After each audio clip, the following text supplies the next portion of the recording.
My name is Victoria Anisi. And my name is Laura Eymann. And today, on the second episode of Our Minds, we're going to be discussing learning from other people's experiences versus learning from our own. You know, experience, they say, is the best teacher. You know, you learn from your experience and stuff like that. But how is it different learning from other people's own and learning from yours? How is it different? And what she means by this sort of a picture is kind of when someone close to you is going through something, and since they're close to you, you have compassion and you can understand because you know what they've been through, you know where they came from.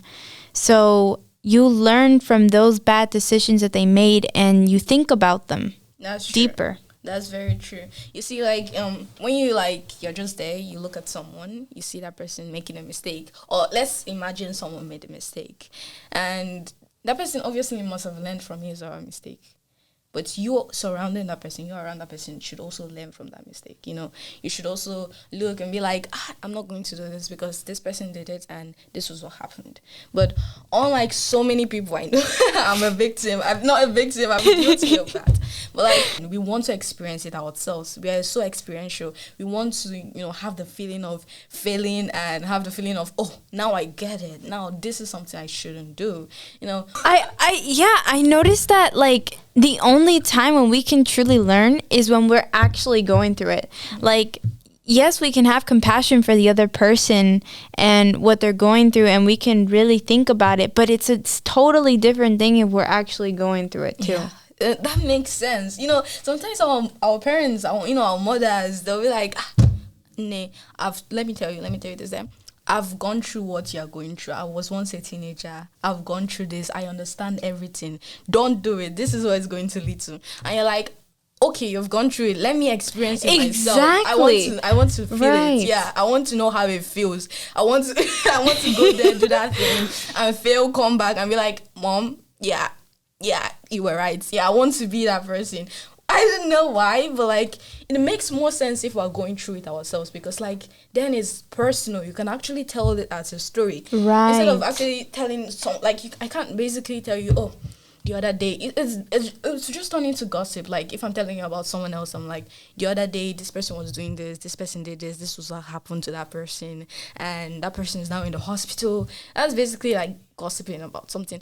Right. The most important thing is that when it becomes like life-threatening, when experiences becomes like life-threatening, something that is like a life or death issue or matter, you should actually learn from it. Not you can't ignore that. Right. When someone like almost died from something, you learn from it, knowing not to do it again, because it's holding a huge risk, But us, you see, teenagers, some of us, no. We like to take risks. We like to be daring. We like to go out there. We like to be adventurous and stuff. It's just crazy. Right. And going back to what you were saying before, too, is like when somebody tells you something, like it's so different than actually experiencing it, because if you tell a child, like, okay, don't touch that stove because it's hot, you're going to get burned.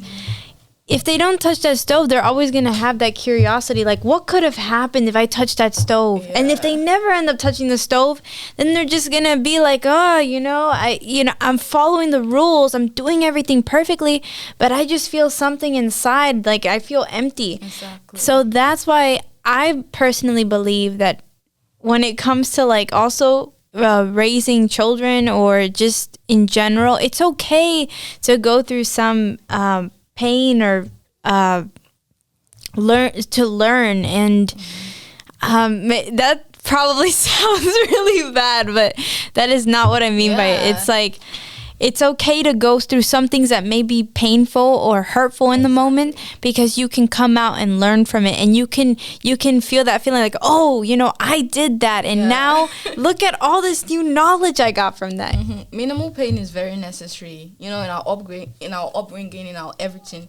Minimal pain is necessary, because like if you don't experience that pain, you will not learn. Exactly. That's the truth. If you don't experience it, you will not learn. And we as human beings, as teenagers, adolescents, we are curiosity driven people, we always we have this mindset of what is happening there. I want to see what's happening. I want to know what's happening. Then this is like is already far off of being just curious. It's like it's like we're experiential. We want to also be a part of what's happening too. We want to also like experience it. We want to feel it. We want to be there. We want to, you want to know what it's all about. You want to have anything you can feel, we want to feel it. Even though it's bad, but a minimal amount of, okay, I want to know what this is all about is okay. But when you're not doing it, you're not overdoing it.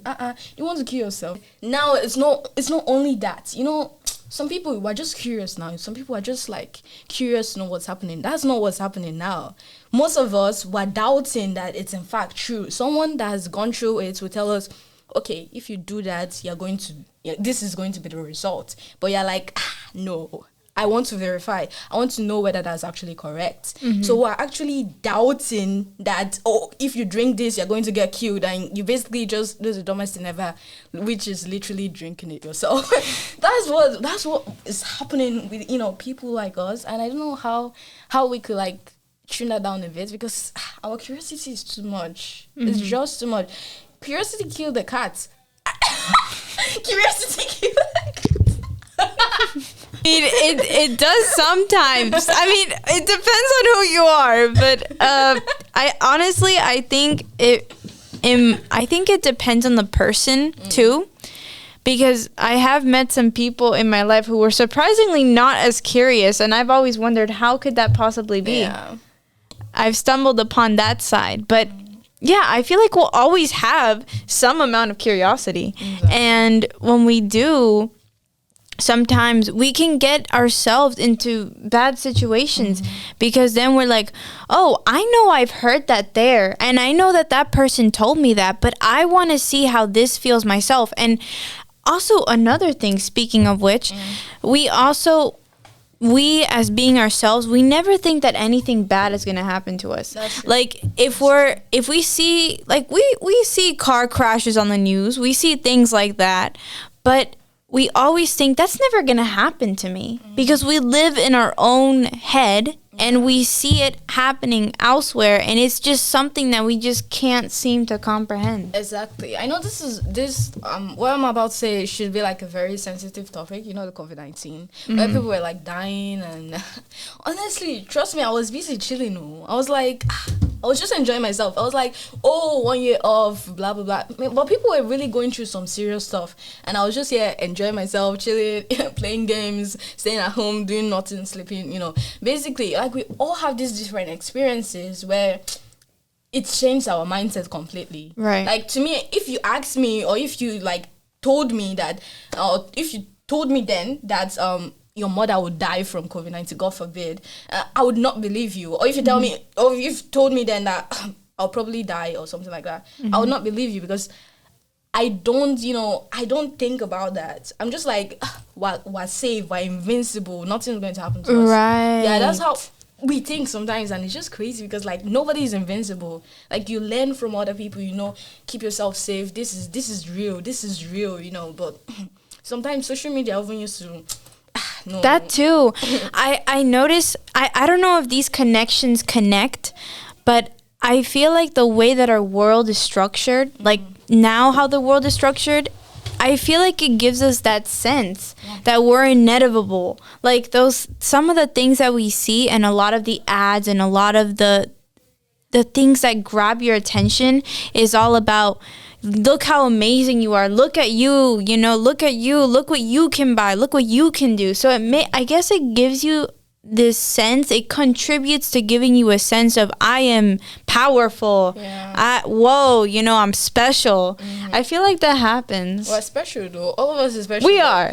Of course we are. Yes. You see the part where like you want to go and you want to jump off a building because you saw somebody doing it, and you're like, nothing's going to happen to me. You see that part, that curiosity part to know, okay, what's going to happen. That's just lame. Honestly, Siva, if you want to actually learn something, if you really want to learn something, be wise. Because see, they said a wise man learns from his mistake, but a wiser person learns from other people's mistake. Look at other people, do your research, look at how other people have lived their life. You learn from them. I know it's going to make you feel like you're not, it's not your experience, it's not your story or something like that. Trust me, it's better off that way. It's better off learning from people that have been through hell than actually going through hell yourself, It's better off. Trust me, it's always better like that.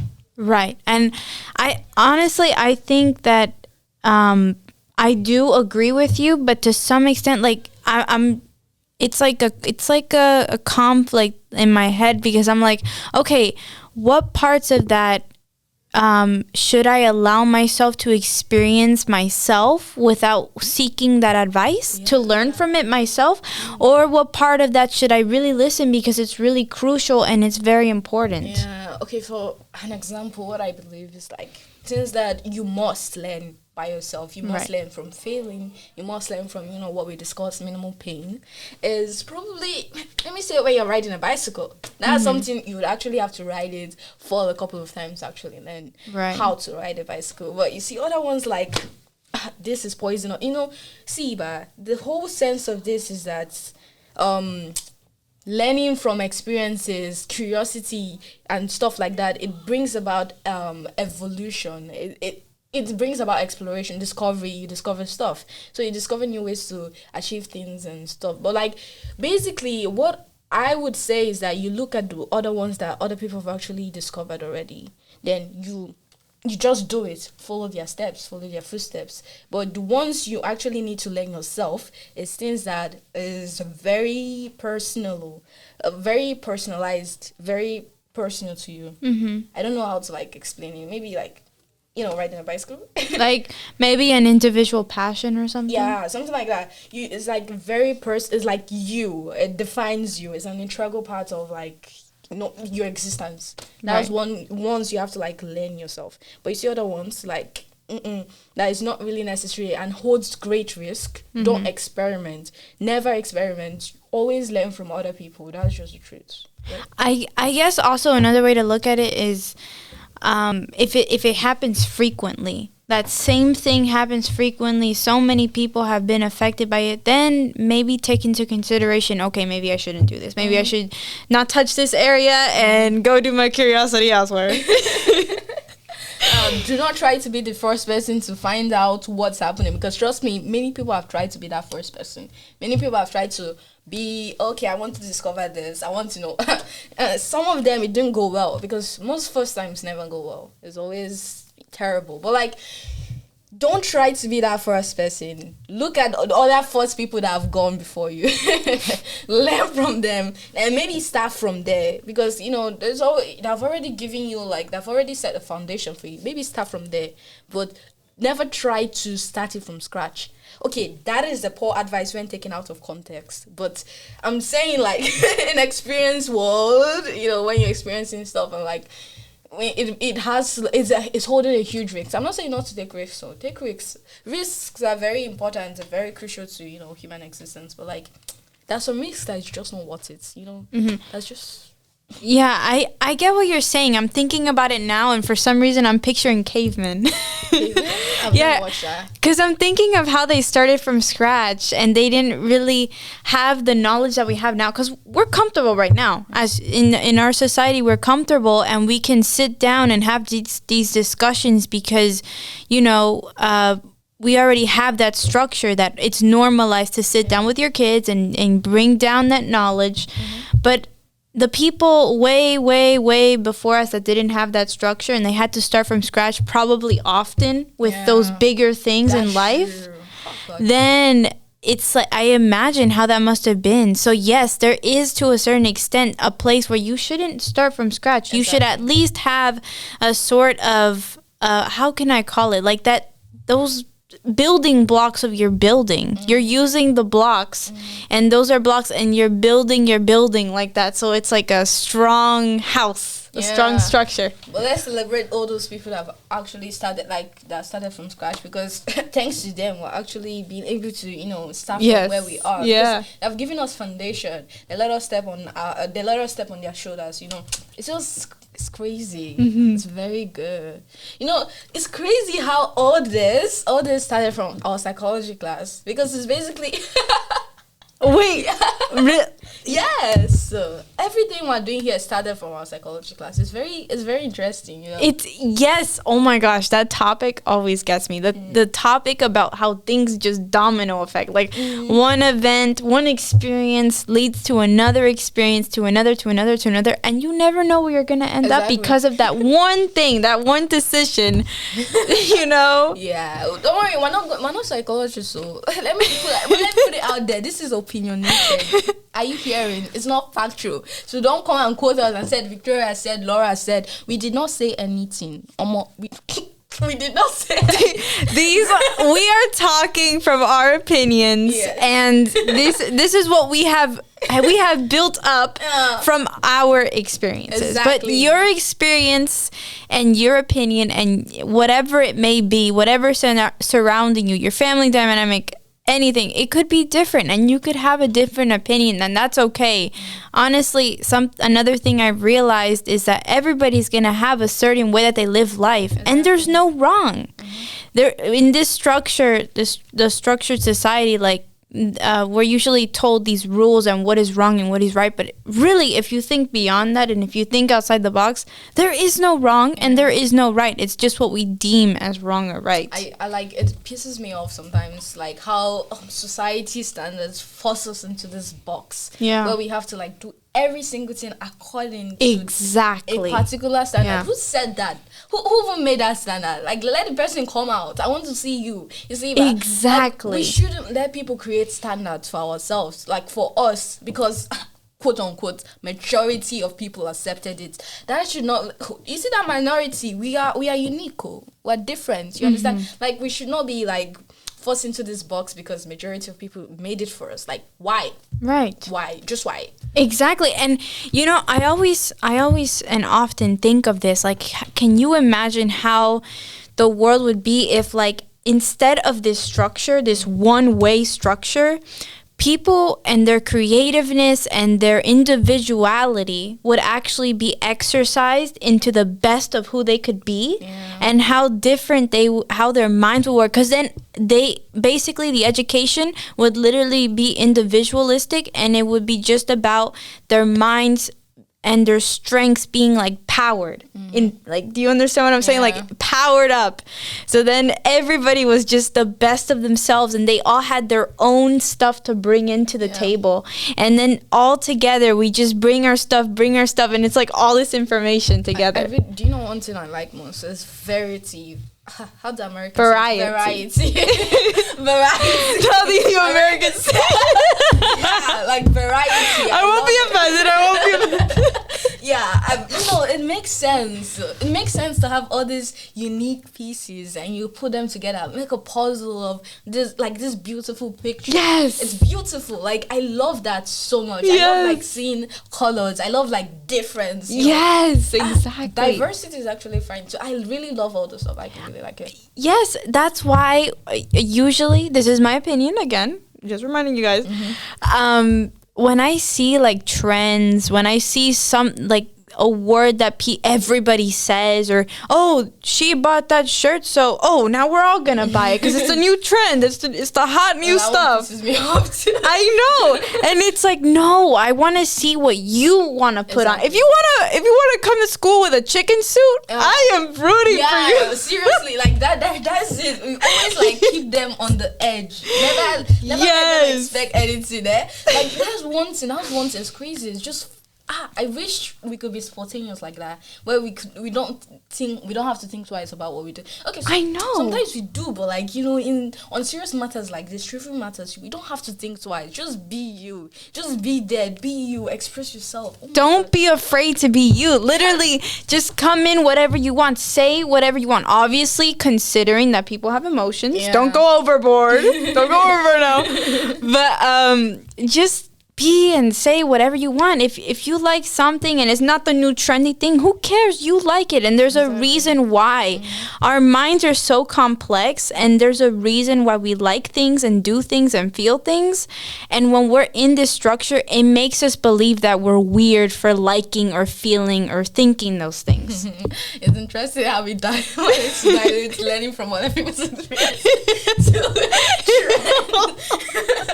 Yeah, it's very interesting. see how we managed to get this topic from the one with the dream. Anyways, it's very interesting how this world works, and honestly, do whatever feels like you. I would always approve of, not necessarily like you. It's not as if you need my approval. Who am I? But anyways, do whatever feels like you. Do whatever feels like you. I always support the mindset of this is me. I always support that this is me. Like being expressive. I really, really, really like that, and I support it 100%, because people are always trying to make us feel like we have to be grouped. You don't have to be grouped. You always stand out. If you want to stand out, stand out.